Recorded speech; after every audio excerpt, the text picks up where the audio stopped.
Floyd Money Mayweather, boxing's pay-per-view prince and former 5 division champion, has retired from boxing, as we all know. Now, Manny Pacquiao also intends to retire after his third fight with Timothy Bradley. So this begs the question, who are boxing's next superstars?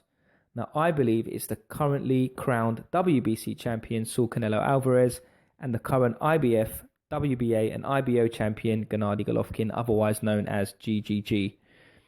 Now, we remember the golden age of the heavyweights. We had Muhammad Ali, Joe Frazier, Ken Norton, George Foreman, where the best fought the best. And we remember the days of Tommy the Hitman Hearns, Marvelous Marvin Hagler, Roberto Duran, and Sugar Ray Leonard. This was a great era also. So likewise, in our era, the best should fight the best. Okay, so simple as that. Now, a miniature tournament took place between 4 fighters. Canelo versus Cotto and Golovkin versus David Lemieux. Now, the winners were Cotto and Golovkin. They won their respective fights and they were supposed to fight each other next. But after a few failed negotiations and after a few time extensions, they couldn't reach an agreement. So the WBC let both Canelo and Golovkin make voluntary defenses of their titles. So I understand Canelo has yet to find a fighter. I think there's a few in the air, but nothing's been confirmed. But Golovkin has 2 options. Now, the first is to arrange a fight between the current WBO champion, Billy Joe Saunders. For those of you who don't know, Saunders recently beat Andy Lee in a close fight to claim the WBO title. And if you're into boxing, you would know he beat Chris Eubank Jr. a couple of years back, about a year and a half ago, actually. So I'm hearing that K2 Promotions and Frank Warren have until the 19th of January to organise a fight between Golovkin and Saunders. Now, the last I heard, Saunders was asking for more money than originally offered. I think he was offered $4 million, which is a very nice paycheck, but he refused. He wanted more, or he wanted the fight to be in the UK at least. So if that fails, Golovkin will have to fight Torino Johnson, who is his IBF mandatory challenger. Personally, I think Golovkin wins either of those fights. I think, he beats Johnson and he beats Billy Joe Saunders. And obviously, I think Canelo will pick an opponent who he'll beat, basically. But once those fights are done, hopefully that will pave the way for the 2 monsters, juggernauts in the middleweight division to get it on. But there may be a problem. Now, middleweights fight at 160 pounds, but Canelo likes to fight at a catch weight of 155 pounds. Not only that, but he rehydrates to about 170/175 pounds, which gives him a significant advantage over his opponents. And we saw that with Cotto. He looked much bigger, much stronger than Cotto because he weighed so much more.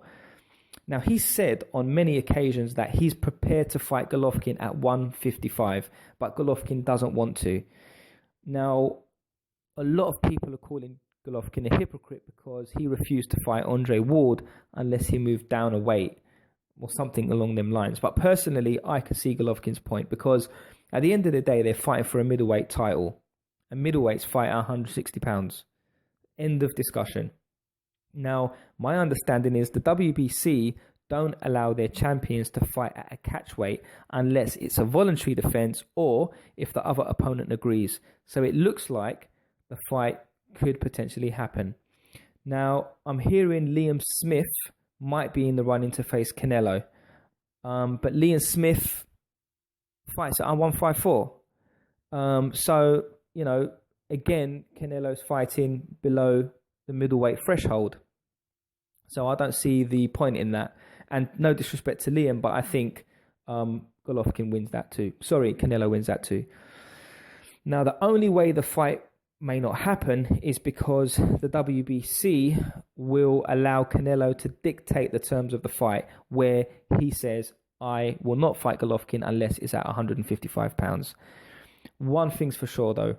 If Canelo fights at 160, then he gets the respect of the boxing masses, win, lose or draw, which is something that money or a title can't buy. Now, I mentioned earlier about the best fighting the best. And to be honest, it just seems that, Canelo fighting at his catch weights. I'm not saying Golovkin is completely guilt-free in this. And even, Billy Joe Saunders. I mean, Billy Joe Saunders has been, for example, honest. He said, I can't beat Golovkin. He beats me and Chris Eubank on the same night. And I can understand that. But surely, as a boxer, as a fighting man, and I'm not taking anything away from these guys, they should want to fight the best, to prove who the best is.